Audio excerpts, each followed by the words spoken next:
4월 21일 부활 제4주일 요한이 전한 거룩한 복음입니다. 그때 예수님께서 말씀하셨다. 나는 착한 목자다. 착한 목자는 양들을 위하여 자기 목숨을 내놓는다. 삭구는 목자가 아니고 양도 자기 것이 아니기 때문에 이리가 오는 것을 보면 양들을 버리고 달아난다. 그러면 이리는 양들을 물어가고 양떼를 흩어버린다. 그는 삭군이어서 양들에게 관심이 없기 때문이다. 나는 착한 목자다. 나는 내 양들을 알고 내 양들은 나를 안다. 이는 아버지께서 나를 아시고 내가 아버지를 아는 것과 같다. 나는 양들을 위하여 목숨을 내놓는다. 그러나 나에게는 이우리 안에 들지 않은 양들도 있다. 나는 그들도 데려와야 한다. 그들도 내 목소리를 알아듣고 마침내 한 목자 아래 한 양떼가 될 것이다. 아버지께서는 내가 목숨을 내놓기 때문에 나를 사랑하신다. 그렇게 하여 나는 목숨을 다시 얻는다. 아무도 나에게서 목숨을 빼앗지 못한다. 내가 스스로 그것을 내놓는 것이다. 나는 목숨을 내놓을 권한도 있고 그것을 다시 얻을 권한도 있다. 이것이 내가 아버지에게서 받은 명령이다. 사랑하는 형제자매 여러분, 오늘은 부활 제4주일입니다. 성소주일이라고도 부르는 착한 목자 주일인 오늘, 예수님께서는 당신 자신을 착한 목자라고 소개하십니다. 착한 목자는 양들을 위하여 자기 목숨을 내놓는다라고 말씀하시기 때문입니다. 오늘 복음에서 목숨을 내놓는다는 표현이 5번이나 반복됩니다. 이 표현에는 착한 목자의 본성과 예수님께서 죽으신 뜻이 담겨져 있습니다. 여기서 내놓는다는 말은 무엇을 제출한다는 뜻보다는 내려놓는다라는 의미입니다. 즉 예수님께서 죽음을 앞두고 겉옷을 벗고 내려놓고 제자들의 발을 씻어주실 때 사용한 용어와 같습니다. 예수님께서는 억지로 순환과 죽음의 길을 가신 것이 아니라 목자로서 양들을 위해 기꺼이 목숨을 내려놓으신 분이셨습니다. 같은 맥락에서 부활은 제자들의 발을 씻기 위해 겉옷을 벗어 내려놓으셨다가 그 겉옷을 다시 입으시는 것이라고 할 수 있습니다. 그러기에 아버지께서는 내가 목숨을 내놓기 때문에 나를 사랑하신다. 그렇게 하여 나는 목숨을 다시 얻는다라고 이르십니다. 당신 자신을 사랑으로 내놓으신 결과 아버지로부터 목숨을 다시 얻으신 주님이 우리의 목자라는 말씀입니다. 예수님께서 양들을 위해 목숨을 내놓으신 이유는 나는 내 양들을 알고 내 양들은 나를 안다라는 말씀에 담겨져 있습니다. 성경에서 안다라는 용어는 어떤 대상에 관한 정보를 가졌다는 사실을 넘어서서 그 대상을 받아들인다는 표현입니다. 주님은 우리의 목자로서 우리를 받아들이시는 분이라는 말씀입니다. 우리를 받아들이시는 분을 우리도 받아들일 때 주님과 우리는 하나가 됩니다. 죽으시고 부활하신 분이 우리와 하나가 되면 우리도 죽고 부활하게 됩니다. 주님께서 나를 아시는 목자라는 사실은 우리 삶에 어떤 변화를 가져올까요? 주님과 함께 죽고 주님과 함께 부활한다는 것이 무슨 의미일까요?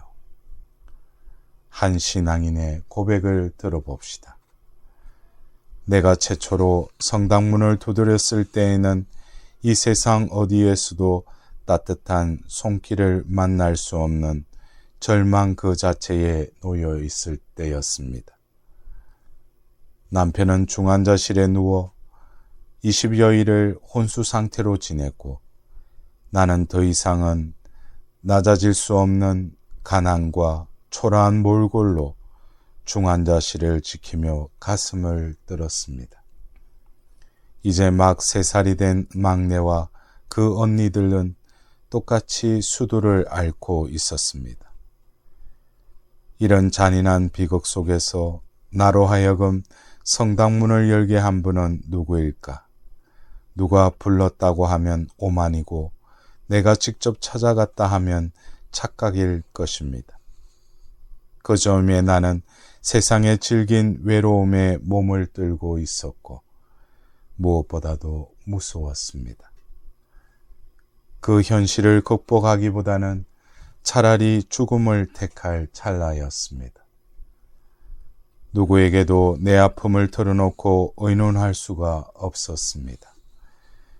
외롭고 무서웠던 그 시절, 나는 성당문을 처음 열고 들어선 그 순간을 아직도 잊을 수가 없습니다. 예수님이 누구인지도 모르고 성모님이 누구인지도 모르던 그 백직 상태의 종교적 상황에서 난생 처음으로 성당문을 열었을 때 저 벽에 분명한 모습으로 계셨던 예수님의 고상과 눈이 마주쳤을 때 내 심장은 왜 그렇게 빨리 뛰었으며 가슴은 철렁 내려앉았을까요? 벽에 걸린 예수님과 처음으로 눈이 마주쳤을 때 분명 지금도 기억합니다. 덜덜덜 온몸이 떨렸던 그 순간을 그리고 나는 들었습니다. 예수님의 목소리는 지금도 분명하게 들립니다. 그래, 다 안다. 오 예수님, 어찌하여 저를 아십니까? 당신은 도대체 누구시기에 아무도 알아주지 않는 이 초라하고 불쌍한 여자의 마음을 다 안다고 하십니까?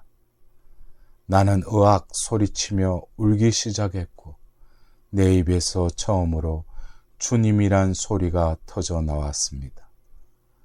나를 안다는 그분의 옷자락을 붙들고 통곡하고 싶었습니다. 아무도 제 마음을 몰라주는데요. 그 누구도 제 마음을 알려고도 하지 않는데요. 이미 제 마음은 저 차가운 얼음 바닥에 떨어져 어깨지고 박살났는데요. 주님이 아시다니요. 나는 온몸으로 울부짖었습니다. 나는 울었고 눈물의 홍수잔치를 잃었습니다. 그리고 그분의 말씀 하나, 그래 다 안다를 가슴에 비밀처럼 움켜쥐고 그 어려운 시기를 이겨냈습니다. 넘어질 때도 그 말씀을 부여잡았고 억울한 일을 당해도 그 말씀을 부둥켜 안았습니다. 죽을 정도로 외로울 때도 그 말씀 하나를 온몸으로 안고 살았습니다. 주님께서 나를 다하시고 나의 모든 처지를 받아들이셨으며 더 나아가 당신의 죽음을 통하여 이 공공한 나를 당신의 아버지 하나님 앞에 당신과 함께 내려놓으셨습니다. 그리고 아버지는 아들을 부활시켜서 나까지 다시 일으키셨습니다. 이리하여 아들 예수와 아버지 하느님이 서로 알고 받아들이시어 하나가 되신 삼위일체 신비에 내가 들어갑니다. 예수님을 통해 이 부족한 내가 하느님과 결합되는 놀라운 이 신비가 아버지께서 나를 아시고 내가 아버지를 아는 것과 같다는 말씀에 담겨져 있는 것입니다. 착한 목자인 예수님께서는 우리 각자의 힘든 삶과 인간적 한계와 그럼에도 불구하고 당신을 따르려는 열망을 다하시고 받아들이십니다. 우리의 봉헌에 당신의 목숨을 합쳐서 아버지께 바치십니다. 그것이 지금 우리가 봉헌하는 미사의 신비입니다. 그렇게 아버지께 내려놓음으로 목숨을 다시 얻는 주님의 살과 피를 우리가 받아들여 모심으로 그리스도의 몸과 한 몸을 이룹니다. 착한 목자인 주님과 그분의 양인 우리가 서로 알고 서로 받아들여 일치를 이루는 신비가 그렇게 재현됩니다. 사랑하는 형제 자매 여러분, 이를 체험한 베드로 사도는 오늘 일독서에서 사실 사람들에게 주어진 이름 가운데에서 우리가 구원받는 데에 필요한 이름은 하늘 아래 이 이름밖에 없습니다 라고 선언합니다. 이 독서에서 요한 사도는 사랑하는 여러분, 이제 우리는 하나님의 자녀입니다. 우리가 어떻게 될지는 아직 드러나지 않았지만 그분께서 나타나시면 우리도 그분처럼 되리라는 것을 알고 있습니다. 그분을 있는 그대로 뵙게 될 것이기 때문입니다. 이번 한 주간도 그분과의 목소리를 듣고 그분을 따르며 영원한 그 들판으로 나아가는 복된 나날 되시길 기원드립니다.